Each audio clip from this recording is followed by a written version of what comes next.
Are you an authentic person? It's really hard to determine. And also, what does it mean to be authentic? Let's begin this journey by saying what authenticity is definitely not. Authenticity is not simply showing up and being you. There's much more to it than that, and I'll explain why and you'll understand. But case in point, for example, somebody who just shows up recklessly being themselves without any form of consideration for society, and they claim, well, I'm just being authentic. No, they're not being authentic. They're being selfish assholes. Case in point, the narcissist, the overt narcissist will be a bully openly. They will be arrogant, filled with bravado openly. They will own it with dignity and pride. And they will say, well, I'm just being me. No, you're not being authentic because there are other qualities that define authenticity. My name is Vital Germain. I'm a life coach and author of the book Pink is the Color of Empathy, with 6 other books that I've also published.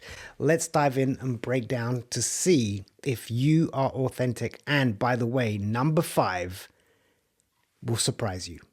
So the journey of authentic living, of being authentic, begins with self-awareness. Going back to the example I just gave of the overt narcissist about their self-awareness, they are not aware that they are selfish. They are not aware that they are so ego-driven. They are blinded by everything that does not serve them. So they lack self-awareness. So you have to be self-aware in order to be authentic. Why? Because the decisions, the choices, the way I show up, my behaviors, my actions determine my character. And if I want to live in alignment, which is basically what authenticity means, living in alignment with the self, with the 5 things, the 4 additional things that I'm going to share with you, but you have to be self-aware. You have to understand, you've got to be conscious. Who am I? How am I showing up, and how is me showing up impacting those around me? We could put that under the umbrella of emotional intelligence, awareness of the self, but also the external awareness of everything else that we influence, impact, the ripple effects that we either create or do not create. Bullet point number 2 about being authentic. You have to be sincere and honest. You've got to be sincere and honest. Going again back to the narcissist. They are potentially sincere at times. Yeah, I want this. I'm going to get that. They're sincere about it. They're driven. Everybody knows that they're driven and ambitious. They're the A-type personality. They're going to beat their chest with great sincerity. But again, they are not honest. There's a lot of manipulation that goes on. So authenticity is also, I don't manipulate people because I know who I am. I know my journey. I know my core values. We're going to touch on that a little bit. I am living in alignment with the true essence of who I am, in harmony with the external. But we're going to qualify in harmony with the external with bullet point number 5. Bullet point number 3. You live in a way that you follow we have an innate guidance. Something guides us. It can be a religion. It can be a philosophy. It can be just simply the essence of who you are. Without you, your subconscious, there is something that drives you, your North Star. And that North Star is basically a manifestation of everything about you. And when we live out of alignment with that true essence, that's when we start to compromise our true value and our true worth. Think about that. When we don't follow our inner guidance, we don't optimize the true worth or the true value of our existence into humanity. So you've got to follow that inner calling. And if for you that inner calling is add that label, then you've got to follow that with honesty, sincerity, and I'm going to add another word which we throw out quite easily, integrity. Integrity is, in a nutshell, doing the right thing even when nobody's watching, doing the right thing. Now we have the debate, what is the right thing and what's the motivation for doing the right thing? So it gets a little bit complex. So we've got Inner guidance. And then we get to bullet point number 4, which I've just touched on, integrity. But I'm going to add one layer to integrity, which is a continuation of number 3. But it's a level of morality. So you've got your inner guidance telling you which path to travel, but it doesn't necessarily include morality.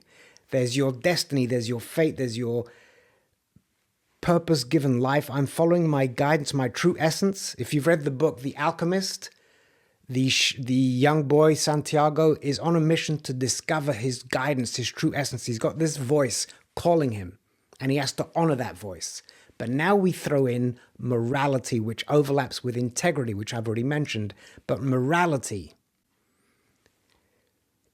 Innately, humans, I romantically believe, we instinctually know what's right from wrong.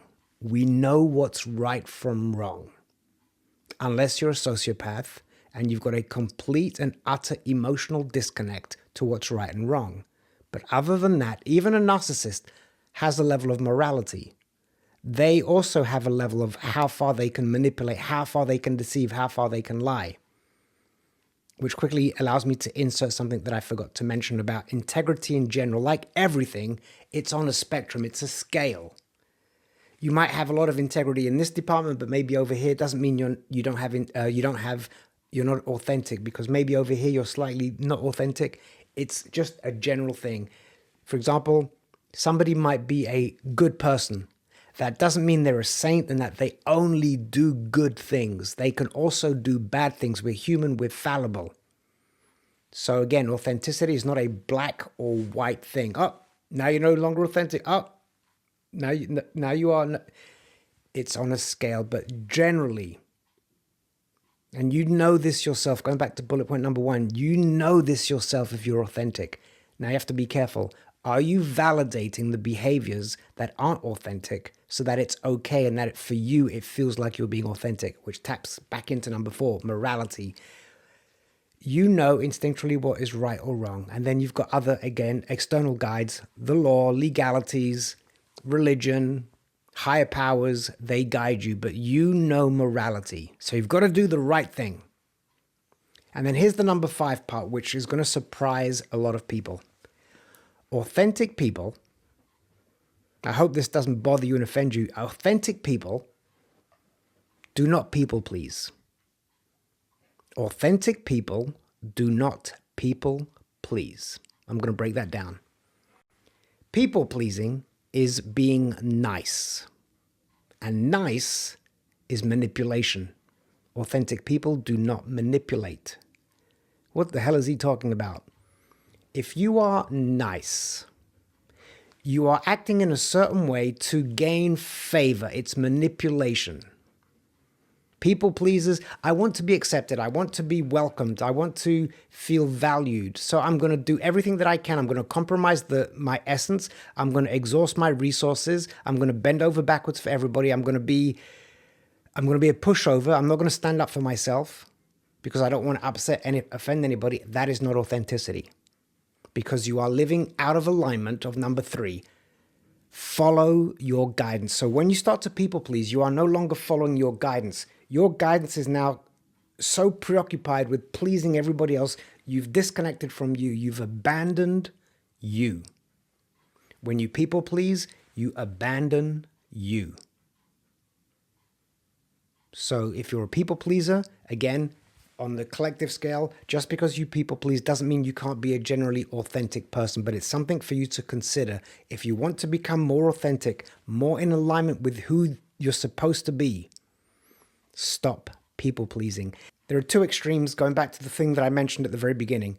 I can be a narcissist asshole and have 0 consideration for anybody else and just simply do it my way without any regard, or I can be a pushover and please everybody.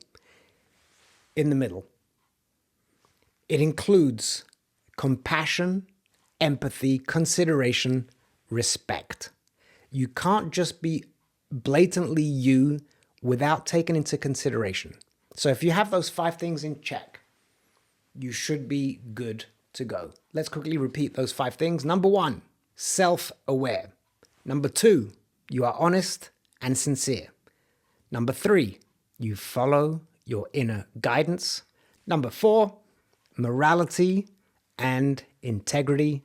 And number 5, you are not a people pleaser. I hope this gives you some insight. And now if you want to become a more authentic person, I do offer coaching, but these 5 pillars should help you now to start establishing the essence of who you are, start honoring you, and having empathy and compassion for society for the greater good. Everybody, thank you for listening. My name is Vital Germain.